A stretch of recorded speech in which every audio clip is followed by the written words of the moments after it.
Ana retratava em suas gravuras sua família e principalmente suas vivências como mulher.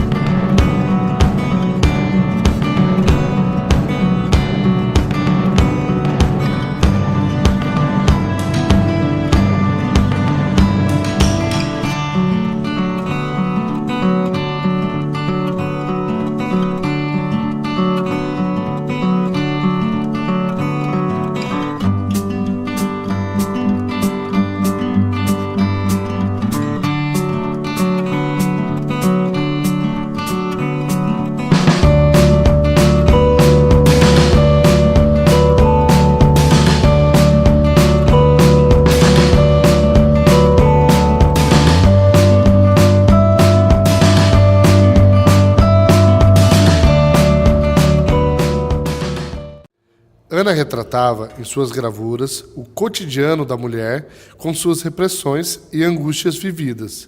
Isso sempre marcou sua trajetória como artista. Eu estava em Nova York, já tendo participado dessas exposições. Estava o Hélio Sica hospedado no loft, estava a Milka de Castro, estava Ivan Freitas. E foi feita uma reportagem sobre artistas brasileiros na cidade. O que sobrou para Ana Maria Maiorino oferecer cafezinho. Nenhum desses homens me chamaram, nem meu próprio marido, para participar da reportagem.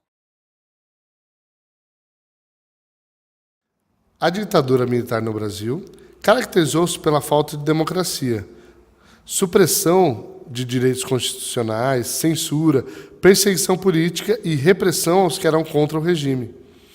A produção brasileira de artes plásticas, no período ditatorial, refletiu não só o inconformismo com o regime autoritário, como também as mudanças artísticas pelas quais o mundo passava na época.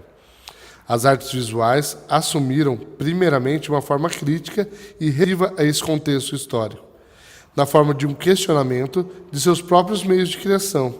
A única regra era a experimentação e a liberdade. Novas formas de expressão foram criadas.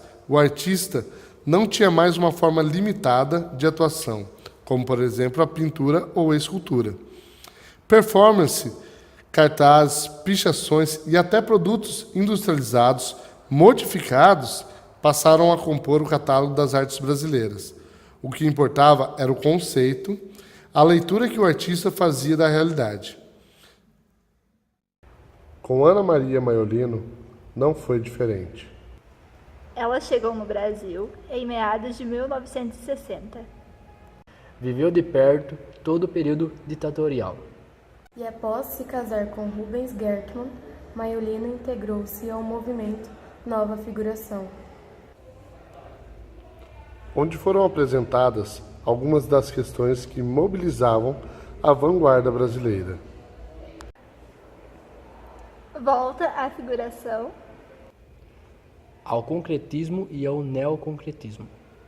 Tendência ao objeto e às manifestações coletivas.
Após Ana ir à premiação em Nova York, ela foi convidada a estudar no Pratt Graphic Center.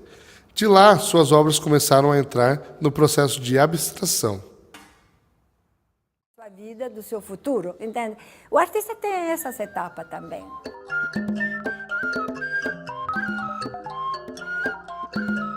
Eu não sou uma artista linear no processo. Eu ando em espiral, eu volto. Começo de um lado e volto a um ponto instigante. Aí passo uns anos e volto para o mesmo ponto que me instigou a minha primeira trajetória. E depois volto.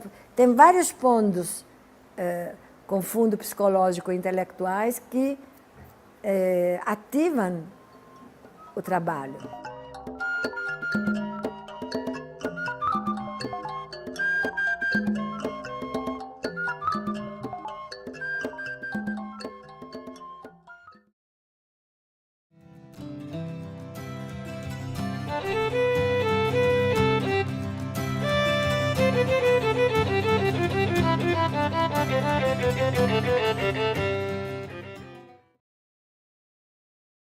Após a saída de Nova York, Ana tentava encontrar um novo propósito em suas obras.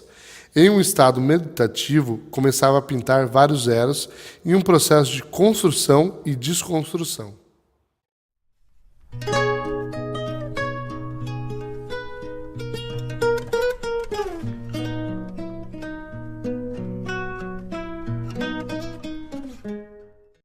Não muito mais tarde, Ana entra em contato com a argila. Começa a fazer esculturas tradicionais, como seu próprio retrato. Mas logo percebe que ao tocar demais, a argila acaba morrendo. Ela acabou criando uma série de trabalhos chamados de novas paisagens. São essas peças híbridas que juntam a mão, a mente e o trabalho. Com isso, ela percebeu que os materiais te indicam como serem trabalhados e que a principal ferramenta sempre foi a mão. Ana começa a ter uma relação mais íntima com os materiais e descobriu finalmente o que sempre procurava, o gesto da natureza. Um gesto que nunca se repete, uma totalidade que nunca se conclui. Raiz advinda de uma obra que seu pai sempre falava, nenhum, 100 mil. Porque o trabalho é uma possibilidade de completude, não a obra em si mesma. A obra acabou sendo um acúmulo de fragmentos. Porque essas formas básicas produzidas pelas mãos, porque são básicas, elas se bastam em si mesmas, não? Mas quando você faz um grande acúmulo, elas são fragmentos de uma totalidade. Como nós somos fragmentos da humanidade, que nós somos. Então, há uma relação. E aí eu fui devaneando sobre essas questões que você encontra na física e que o Deleuze depois fala muito bem, o filósofo, que eu fui ler depois, muitos anos depois. E aí eu cheguei à conclusão que a arte também é uma forma de pensamento, é um instrumento para o pensamento, de uma outra maneira que possa ser feito por um cientista ou um filósofo. Ou seja, a poesia pensa.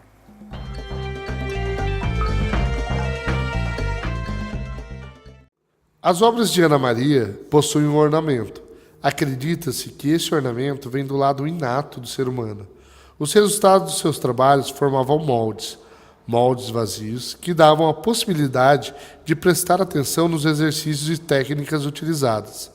E, por fim, todo o ato do seu trabalho vira discurso, seja verso ou reverso.